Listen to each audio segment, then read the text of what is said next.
everybody, my name is Allison Smith. Thanks so much for tuning in. Today I wanted to talk about the biggest mistake that almost everybody makes at the piano, at least at some point in their life. And that is practicing too fast. Tricky business. Have you practiced too fast? Let me show you an example of what I see a lot of students doing nowadays.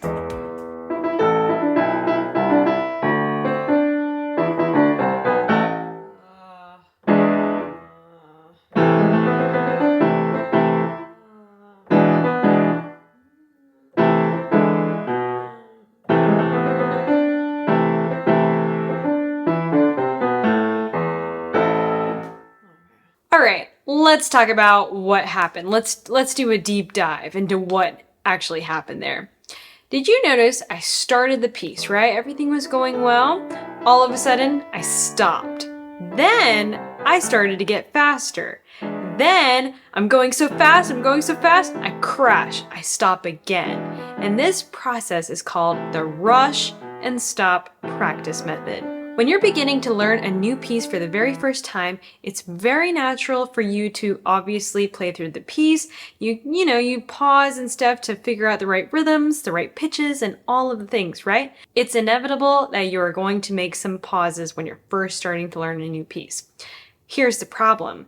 Once you become acclimated to this brand new piece and you've been playing through it, you start mastering certain sections of the piece, and then you start to try to put it together and play from point A to point B continuously, that's when some problems might arise. You might say, okay, I'm trying to play from point A to point B, and I can't get to point B without pausing a couple times. I know certain sections, I just can't make the transitions.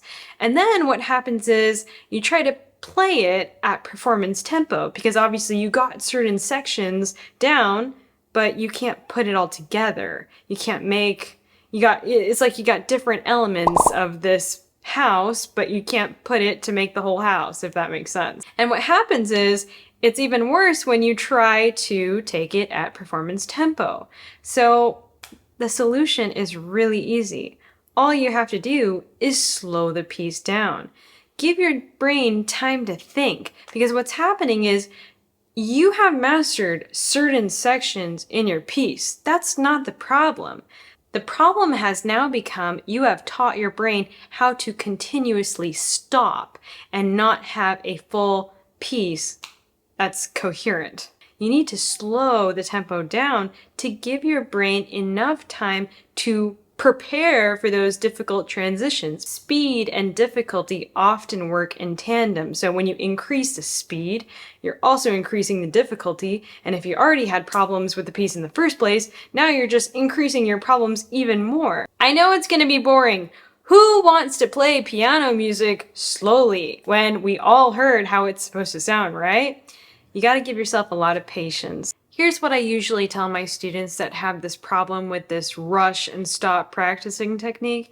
I say when I'm giving them a brand new piece and they work on it through the week, I say, next week, here's what I want from you. I want to hear this piece. I want to hear it super duper slow. I want everything correct. I don't care if you play it at turtle speed, like it's at the speed of a snail. It doesn't matter. If you play it at the speed of a snail, but everything is perfect, you got every single note correct, all the rhythms are intact, all the pitches are right, that is far better than playing through a piece at the speed of, 80 miles an hour going down, and everything is kind of all over the place. Because at the end of the day, continuous playing correctly is far more pleasant than fast and out of control playing. Nobody wants to hear rhythms that are out of control. And if you can play it slow, you will be able to play it fast. I hope you guys enjoyed this very basic practicing mistake that almost everybody makes.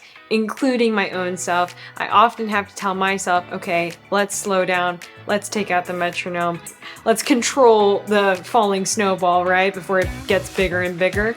And it's a common tendency, we all do it. I hope you guys can take something away from this video all about slow practice and the major importance that it has. Alright, thanks so much for watching. Please leave a like and subscribe, and I'll see you guys in the next video. Bye guys.